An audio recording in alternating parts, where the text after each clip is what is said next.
It's interesting, and this is kind of off topic in a sense, but I heard it on social media.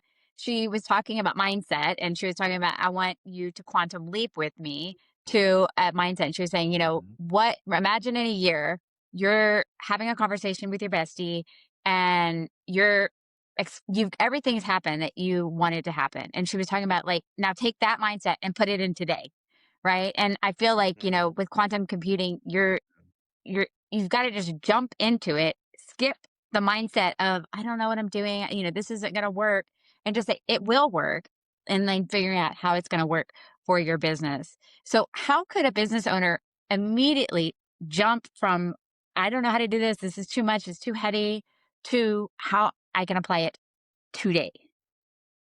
Totally fair question.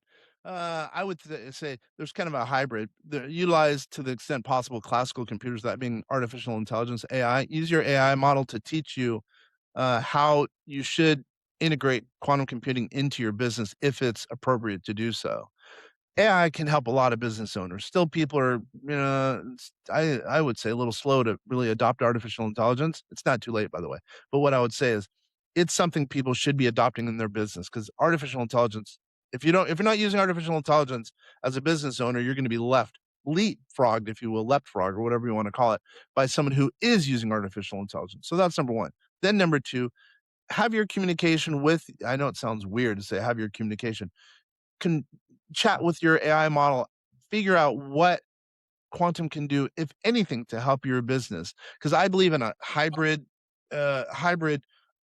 relationship between artificial intelligence and quantum.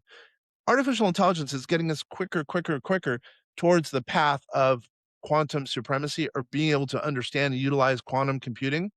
And man, it's hitting us a lot quicker than we ever expected. So use that pathway of artificial intelligence, ChatGPT, Gemini as an example, Claude.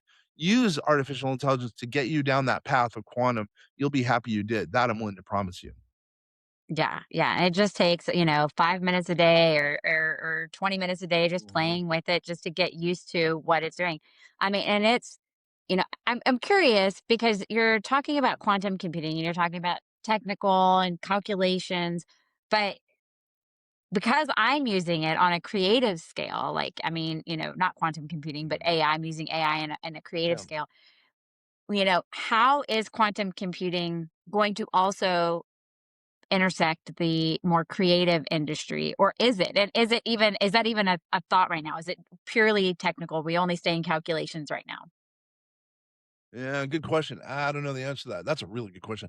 Um, I would think I'm it's just gonna be harder interested to because help on I, the I think creative about side. creative stuff. Like my passion is the creative side Yeah. of AI, and your passion is more the financial and technical side of The AI. technical So side. Yeah, I don't know. Right now, I'm willing to say I don't know if it can help as much on the creative side as can on the computational side, but, who knows? I mean, we're going so fast towards one down the tracks of AI.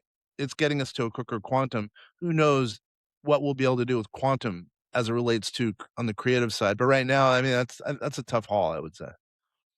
well, but I think we've talked about this before because quantum computing and even AI right now, you can have AI employees, and you'll eventually, I guess, have employees that are going to be able to, like, just think way faster with quantum computing, maybe just Totally. affecting the creative industry and the fact that it'll give us more space to do less of the mundane and be able to have a renaissance, an AI inspired renaissance, where that we get to create while the machines do the boring hard work that we don't really want to do.